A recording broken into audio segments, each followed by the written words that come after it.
Hey, what is up? Kolst here with this guide on runes and drafting Death Knight for Arena. So if you look at the last few months, I don't know if you've noticed, most of you probably have, Blizzard doesn't really balance Arena anymore, and Death Knight has solidified itself very clearly at the top of win rate, so I thought this would be the perfect time to make this guide. The reason Death Knight is really good in Arena is that they have a lot of really good cards, but particularly that a lot of their cards just translate really well to Arena, and also Death Knight is a particularly interesting class to draft due to the runes. I'll assume you have a general idea what these are, but essentially if you don't, they're an extra deck building restriction specifically for Death Knight. No other class has anything like this. You essentially have multiple classes within the one class known as Death Knight. This gives you a lot more choices than other classes have in how you try to build your deck to direct towards specific strategies.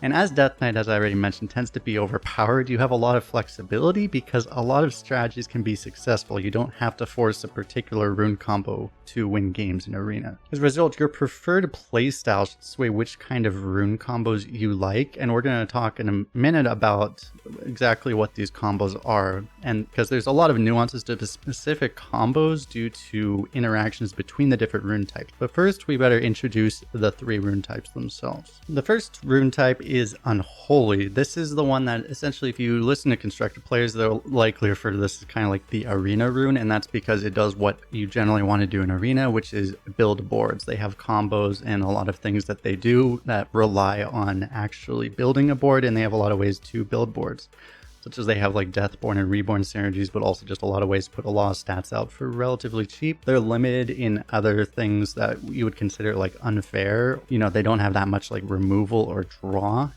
but they do have plagues nowadays. Generally speaking, you're going to want to have at least one Unholy rune in your deck because of it's compatible with Arena, but also certain cards like specifically Sickly Grimewalker right now is a very dumb card that probably shouldn't exist, but just you want to be able to draft that. Next up we have Frost. So Frost is built around essentially having a lot of burn damage between both like spells and weapons, and they have a lot of AoEs and card draws. So especially that AoE and card draw is very useful to just put in with some of the other rune combinations. A lot of Frost spells are efficient, but they're just, and again, they don't have that many things that are inherently unfair, so you don't really want to base your strategy around Frost in Arena. It can work in Constructed, but in Arena you just simply aren't going to really execute a true burn strategy nearly as well. With that, the last rune type we have is Blood. Blood is the rune that actually has the most unfair mechanics. You can hard remove things, just kill them regardless of how much health they have. You have giant AoEs, mass AoEs, and swing plays,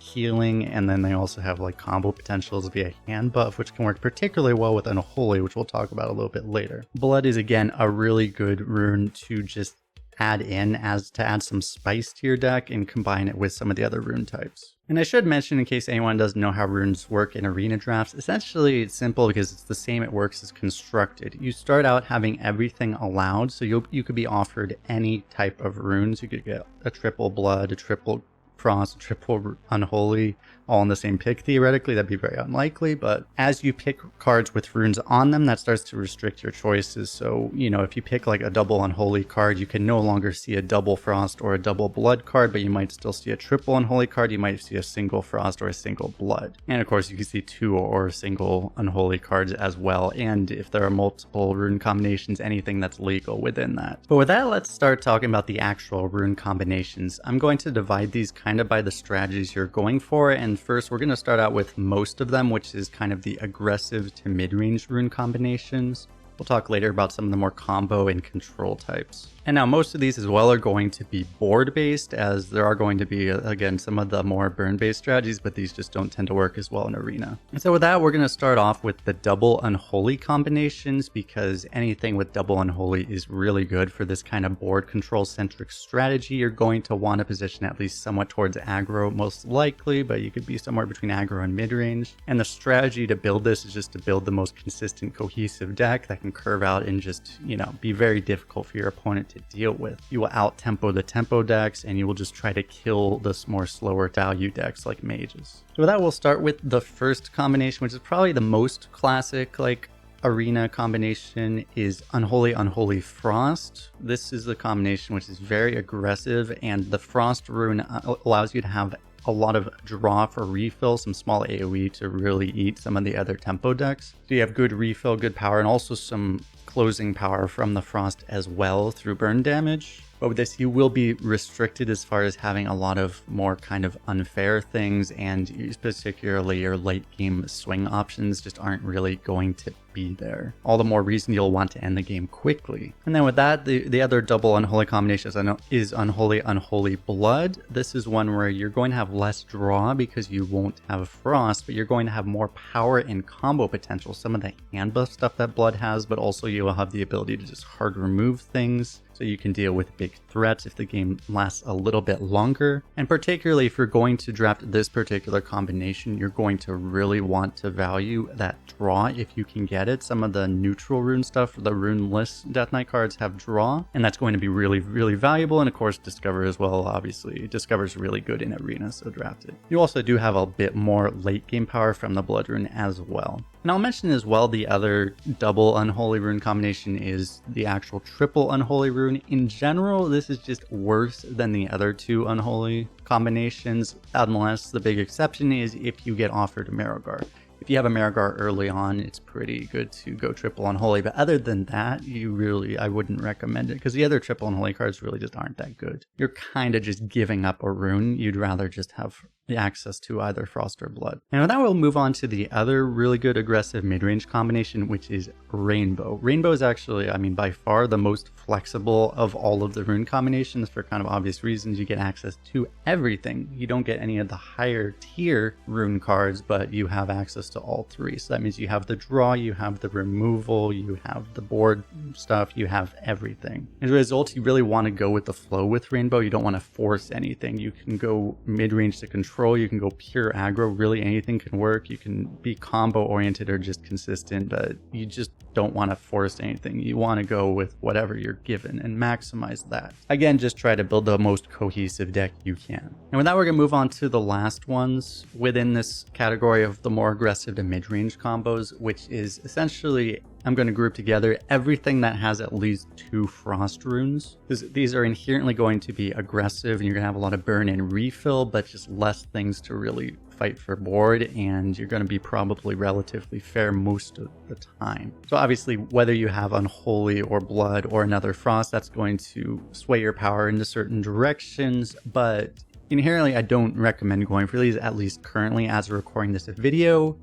Having more than one Frost rune really just doesn't help you. This might change in a future expansion when they print more higher power Frost cards, but right now you just don't want more than one Frost. You're kind of just wasting your runes if you pick more. Of course, it can work, especially if you get a lot of Frost Strikes, which is the Frost Discover, then it can be great, but just most of the time, on average, you're just going to be making your deck worse than if you had any other runes. So with that ends all of the more aggressive types of rune combos, and with that, let's move on to the more combo-y type of decks. And there is one particular rune combination that works great with this, and that is Unholy Blood Blood. This is the one where specifically you get access to the really good hand buff stuff, because you have the double Blood hand buff card, which is really, really efficient, and you get to combine with Unholy, which means that you get the spiders as well. And this is just a completely like win the game combo if you can pull it off. I have a 12-0 Death Knight, I think it was 12-0, that just completely abused that strategy like crazy. It's just, there's really almost nothing unless someone just happens to have a mass board clear, like a priest or something, which you don't see much anymore. So it just almost always wins you the game automatically. And again, because you don't have Frost, you need to value card draw if you're going for this strategy. But again, like, just when you're drafting it, just really try to go for those combos. Otherwise, try to have a cohesive deck. But you know, those combos are what you're really going to be looking for. But now with that is it for the combo decks, the combo rune combinations, and we're going to move on to more of the control style strategy. And that is essentially all of the other ones that have double blood in them. First one I'll talk about is triple blood, and you know, this really does exactly like what it does in Constructed, the Blood Death Knights, where you just try to fatigue your opponent essentially, or at least make them give up. You know, whichever happens first, you don't really care, right?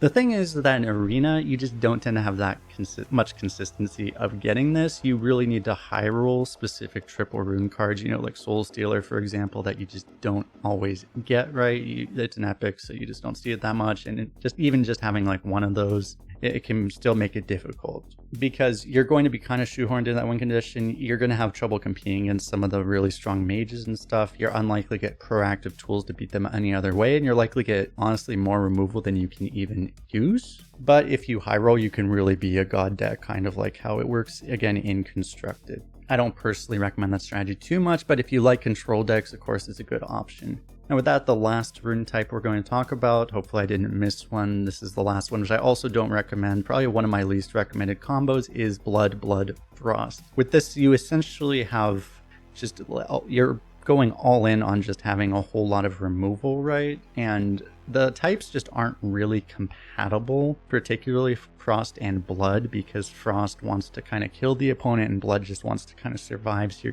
you're just kind of combining strategies that don't make a lot of sense. And you don't have a lot of substance because like you don't have an unholy rune, so you don't, and none of these guys really create super consistent or good board development. So it's just kind of weird. It is really, really good potential against aggro decks. Any aggro decks are just going to have no chance against you most likely, but again, any value deck is just going to outvalue you most likely. So if you do draft this combination, you're going to want to prioritize getting some of those win conditions just because you're going to have so many AoEs offered to you and stuff like that. Survival shouldn't be your problem. You should just want to try to get as much value as possible. So with that, essentially is a bit of a takeaway for this video. What you really want, at least as of recording right now, this could change in the future, but essentially you want to have at least one unholy. That's pretty non-negotiable, and you don't want to draft more than one Frost. Essentially, anything that fits those requirements will be a good deck that has a very good chance of working in Arena right now. I wouldn't recommend going away from that. So, yeah, that is it. Thanks a lot for hanging out, everyone. If you want to, of course, I do have some other Arena guides. I'll link one of the ones that's more recent, as that will be more relevant as well to the modern era of Arena, because Arena has gone through so many changes, as a lot of you, or probably all of you, know, hopefully, that power level is crazy and all of that. Of course, with all of that, I appreciate all of you hanging out till the end here. And if you want to catch us live, sometimes I do stream live on YouTube, but a lot of times it is on Twitch as well. So the link for that will be in the description of the video as well.